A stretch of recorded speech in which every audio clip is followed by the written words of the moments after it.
Aí, gente, todos bem? Boa noite. Hoje é dia do grande e glorioso mártir da igreja, São Jorge. Vindo aqui para um cantinho aqui para não ficar com bastante gente aqui.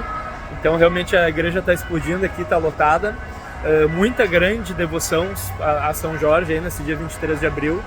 Queria falar um pouco sobre a história da vida dele, que pouca gente sabe, e até é interessante que se fale sobre a história dele, principalmente diante de algumas atuais aí circunstâncias. Jorge foi um católico em essência, foi um grande mártir, tá, gente? Ele entrou desde cedo, ele nasceu ali na Capadócia, aqui na região da Turquia, ingressou no exército romano, foi um grande cavaleiro e ascendeu hierarquicamente no exército a ponto de entrar para a guarda pretoriana do próprio imperador. O imperador, na época, Diocleciano, que foi um dos imperadores que mais perseguiram os cristãos. Ele se tornou o chefe da guarda pretoriana, então ele era praticamente o guarda-costas, o pessoal que liderava os outros soldados da guarda pretoriana. Tá? Ele foi um cara de grande influência nessas altas patentes do Império Romano, tá? Com grande influência, inclusive, o pessoal do Senado romano.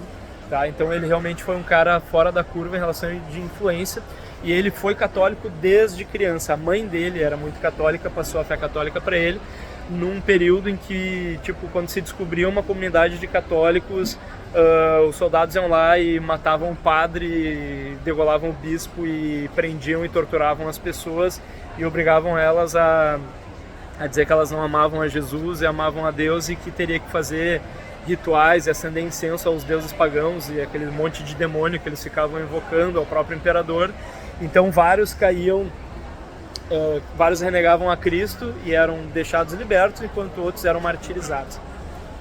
Pois bem, quando Jorge chegou ao imperador Diocleciano, e reza a lenda que foi um ato de bravura, porque ele não chegou silenciosamente, mas ele falou no meio de uma reunião em que ele, como uma das pessoas de grande influência e praticamente amigo pessoal do imperador, ele abriu ali para todo mundo dizendo que ele era católico.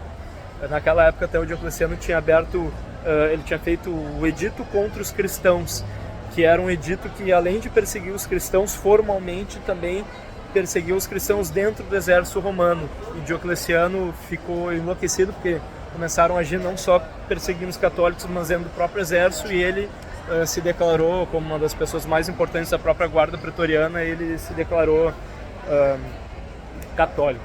No primeiro momento tentaram dissuadir ele, tentaram, que é isso, Jorge? Para com isso aí, papapá, mas ele seguiu com a fé dele. A mãe do Jorge veio a óbito, deixou uma baita herança para ele, então, além de tudo, ele era um cara, além da sua influência, da sua importância, ele ganhou muito dinheiro. E o mais interessante é que Jorge, ele era celibatário, ele não casou, ele viveu uma vida casta em toda a sua vida, e isso é muito importante falar da castidade, por favor, nos dias de hoje aí.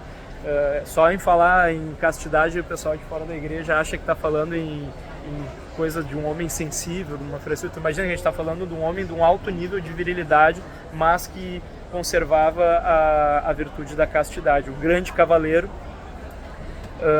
Então, quando ele recebe a herança da mãe, ele doa tudo aos pobres, mantém a castidade, mas segue tendo essa grande influência diante do exército e do próprio imperador. O que acaba acontecendo é que acabam prendendo ele, não tem como não prender ele, né? Mas o próprio Diocleciano, espera aí que alguém está ligando, minha esposa está ligando. O próprio Diocleciano prendeu o Jorge, mas dando alguns mimos para ele na cadeia, deu bastante água, deu bastante comida. Tem um aspecto específico quando ele estava preso, que Diocleciano mandou uma bela mulher, uma mulher muito bonita para conquistar ele na cadeia. E aí eles fecharam a mulher lá de noite, e quando eles abriram a porta na manhã seguinte, Jorge tinha batizado a mulher, convertido ela, e quando abriram a porta eles não tinham tido qualquer relação, mas ela estava convertida ao próprio catolicismo, que ele estava ali preso por se declarar católico. Muitos países adotaram essa devoção grande a São Jorge. A própria Inglaterra, a bandeira da Inglaterra é o símbolo de São Jorge, a cruz de São Jorge. É a cruz vermelha em relação ao seu martírio, com o fundo branco em relação à sua pureza, à sua castidade. Jorge foi um exemplo de virilidade, de martírio e ao mesmo tempo castidade. Então, essa bandeira vermelha no fundo branco, vários países adotaram ela. Até a fundação de Portugal, quando os cavaleiros templários ingleses e principalmente a cavalaria dos ingleses, que tinham muita devoção por São Jorge, passaram essa devoção ao povo português. O próprio rei Afonso Henriques, quando conquistou a cidade de Lisboa dos muçulmanos, tinha lá a bandeira de São Jorge, e obviamente com essa devoção grande dos ingleses que passou para os portugueses, a gente tem essa devoção gigantesca aqui, que estou num lugar um pouquinho menor aqui, mas tem pessoal aqui lotando lá dentro da capela, não dá para caminhar dentro da igreja, e a calçada ali tá bizarra. Eu estou num lugar grande São Jorge, viril São Jorge, casto São Jorge, mártir São Jorge, que ele possa rogar ali junto a Deus nos céus, pela nossa fé, a fé que ele deu o próprio sangue. Ele acabou sendo degolado, e os restos mortais dele são espalhados pelo mundo. Parte do crânio dele está na própria Itália, então me ligando de novo. Bom, gente, eu vou desligar porque o pessoal tá ligando, sempre com o consultório lotado, tem que pegar minha filha e ainda vai começar o jogo do Grêmio. Então, só para deixar o registro aqui, 23 de abril, São Jorge, rogai por nós. Beijo!